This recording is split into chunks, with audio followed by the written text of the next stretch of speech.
certainly no shortage of superhero films coming out these days. To some, it's getting to be a bit much, but personally, I want to see even more, and I'm sure that you probably do as well. And we could have had more had a few films that were in development actually made it to the big screen. So today, to try to get over the loss of these potential superhero masterpieces, let's take a look at a few Marvel projects that sadly didn't see the light of day. If you enjoy this video, be sure to hit the subscribe button and click the bell to be notified when we upload fresh content.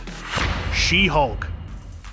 She-Hulk is one of those characters that, while popular among comic fans, hasn't exactly been treated all too kindly by Hollywood. Case in point, the proposed She-Hulk film from the early 90s. Helmed by Larry Cohen, perhaps best known as the director of such B-movie hits as It's Alive and The Stuff, the film was going to see Jennifer Walters, aka She-Hulk, finally make her way onto the big screen as portrayed by Brigitte Nielsen. Development on the film progressed far enough that we even got a glimpse of some promotional images of Nielsen in the She-Hulk makeup before the film was quietly cancelled, leaving us all wondering what could have been.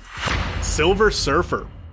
In the past, there have been a few different attempts at getting a Silver Surfer-focused film off the ground. First was around the year 2000 when a script was turned in based around the character by Seven screenwriter Andrew Kevin Walker, and then again after the character made his debut in the second Fantastic Four film, Rise of the Silver Surfer. After that film was finished, Fox and Marvel tapped writer J. Michael Straczynski to pen a script for a Silver Surfer film, but when Rise of the Silver Surfer failed to meet box office expectations, the idea was shelved. Maybe with the film rights to the character in the hands of Marvel Studios, the character could have been done proper justice. Amazing Spider-Man 3. The Amazing Spider-Man and its sequel weren't the most well-regarded films based around the webhead. However, Sony seemed to think that they were good enough that the studio began work on a third film featuring Andrew Garfield as the titular hero. The movie was originally meant as a tie-in to another film that was eventually cancelled featuring the Sinister Six, but once Marvel Studios and Sony reached a deal that allowed the web-slinger to appear in the MCU, plans for that particular iteration of Sony's Spider-Verse were quietly swept under the rug. Spider-Man 4.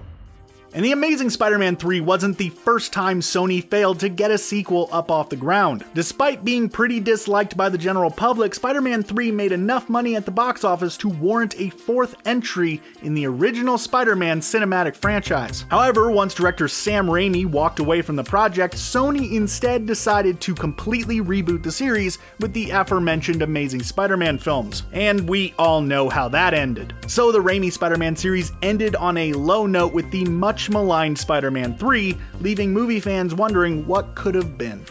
The Incredible Hulk 2.